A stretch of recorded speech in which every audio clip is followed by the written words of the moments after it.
we have a thesis internally that we could see 150 to 200 million tons at the Venda Nova deposit alone. So we're pretty excited. We don't know how or where we're going to get to, but because every time we put a drill bit down, we find more and more and more. Every time we unpeel a layer of an onion, it just is better and better.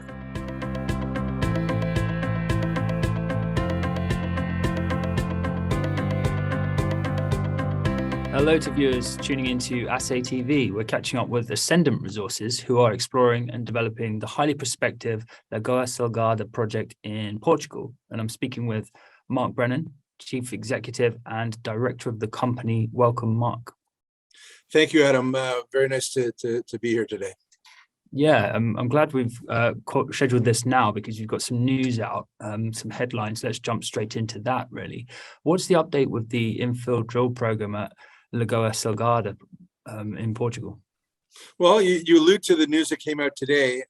Again, yet another surprise in an infill drill program that really our objective was to drill, have a 15,000 meter program to take roughly 15 million tons of our 27 million ton resource from an inferred category to a measured indicated category. But along the way, we've had a number of very, very pleasant surprises in terms of, to show expansion of resource, much richer resource, and lots of great potential for moving forward, which has been quite surprisingly shocking, but very, very good. As you saw today, we announced 12 meters of 3.3% copper and at about 5.5% copper equivalent. And this was basically down to the southwest of the south deposit, where we also found another corridor, which hosted basically 22 meters of 0.83% copper and 2.11% copper equivalent, which we had not even known of. And so it's a new discovery. But we have now, between the north and the south, we probably have 4 to 5 new discoveries just based on an infill drill program, which is highly unusual. Now, I like to say that was because of our strong competence and the intelligence of our team, and there's some contribution of that. But really, the most significant thing here is that we are still very much in the discovery phase of this Lagoa Salgada Venda Nova Deposit. Right now we've got a north zone of massive sulfide and a south zone of copper stockwork. That we believe, strike now is 1.7 kilometers, separated right now by about 300 meters. We believe that they will be combined, and more drilling that we'll do post the feasibility drilling will prove that. So going really good, really, really, really well, and very excited by the prospects for the Lagoa Salgada property. Yeah, it's fantastic. Great news and great grades that you're discovering there. Seems quite clear how these deposits are forming. Yeah.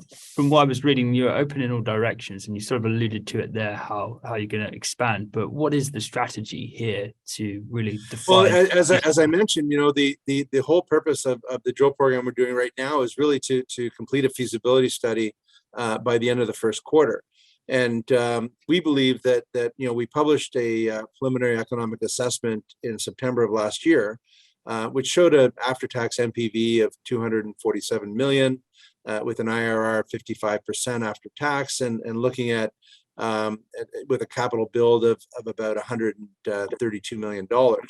Now, that $132 million looked like it would feed annually for the first 5 years about $115 million of EBITDA and $80 million of free cash. So a very, very robust project. So our objective with this whole program was not to go out and explore and find more. It was really to tighten up the resource that we have. So this has been a really welcome type of result. And I'll just talk a little bit about, we have 4 or 5 major events that have occurred. And in the north, we only drilled 6 holes, and part of that was metallurgical drill holes. We found a very significant copper stockwork, as I mentioned, to the north part of the North Zone that plunges and looks very substantial. And then we also found a transitionary zone, and we defined a transitionary zone between the Gossan and the massive sulfide, which is has very high grade of gold and silver within a copper con. We expect in a copper con, and what we're looking at there is the economics of that should be very, very substantial in comparison to the development cost of the project. We also found in the south, and these are all being publicly announced. We announced a massive sulfide discovery in the south zone, which is really a copper stockwork zone. And then now we've found this copper corridor to the southwest and outside of the wireframe to the depth. So we're finding lots and lots of things here, which are pretty exciting, above and which will have very substantial consequences above and beyond the feasibility that we're publishing, that we think will be better than the PA that we published a year ago.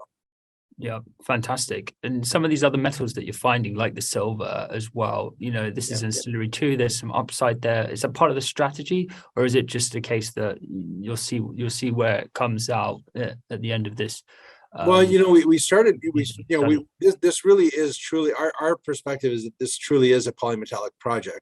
And the reality is that we thought we knew that we had some fairly good grade of silver and gold, but not nearly the extent and not nearly the hosted within a transitionary zone that we had anticipated, because that transitionary zone could be probably mined in the first year, providing a tremendous rate payback for investors very, very quickly.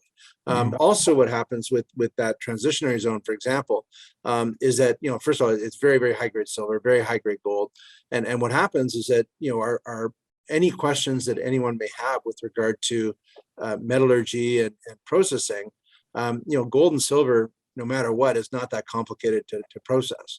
So the reality is that and because of this, what we believe will be the substantial quantum there, it should eradicate anybody's concerns, because payback on that 1 year, the first year, should be pretty material. So on top of that, the metallurgy testing that we're doing and metallurgical testing we're doing is going very, very well. So we're still kind of in the very early stages, even though on this project we've drilled less than 50,000 meters of exploration drilling. We have a 28 million ton resource, which is pretty good yield on drilling.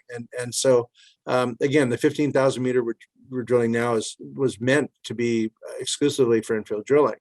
But that's going to lead us to a lot more tonnage, excuse me. And basically, we have a thesis internally that we could see 150 to 200 million tons at the Venda Nova deposit alone. So we're pretty excited. We don't know how or where we're going to get to, but because every time we put a drill bit down, we find more and more and more. Every time we unpeel a layer of an onion, it just is better and better. So it's pretty remarkable. Yeah, it's a very exciting project to be in on.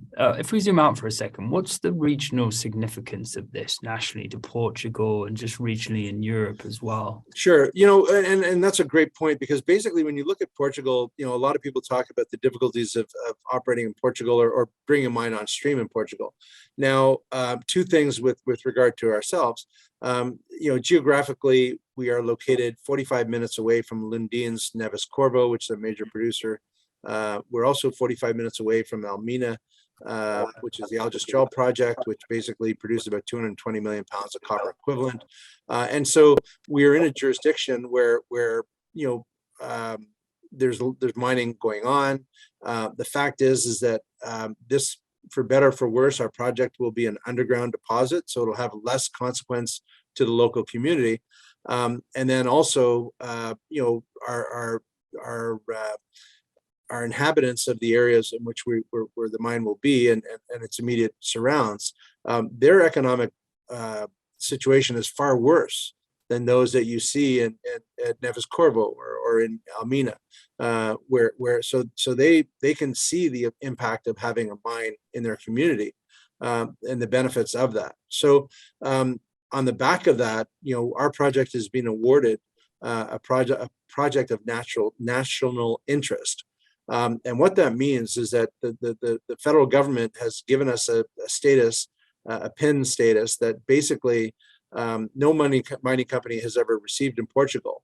But what it means is that they've already vetted the project. They've vetted the local community. They've vetted the environmental element. They've vetted the economic potential and consequences. And what they're saying is that this project is a project of a national interest that we want to get going. And so that'll help us expedite the project. That'll help us move the project to through development on an expedited basis. So we're pretty excited by that. So we don't expect any holdups or anything at all. We are very much welcomed by the local community and by the federal government.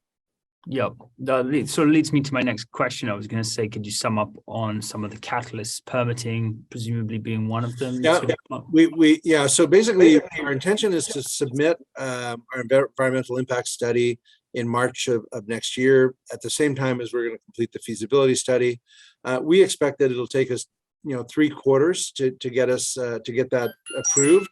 And then from there, we expect to be in construction in the first quarter of 2024. That's fantastic selection of milestones for investors to watch out for. Mark, is a great summary and really good to get an insight onto the project. So we look forward to keeping up to date with what's going on with Ascendant Resources later in the year. Thank you, Adam, very much for your time and engagement on the story. Cheers.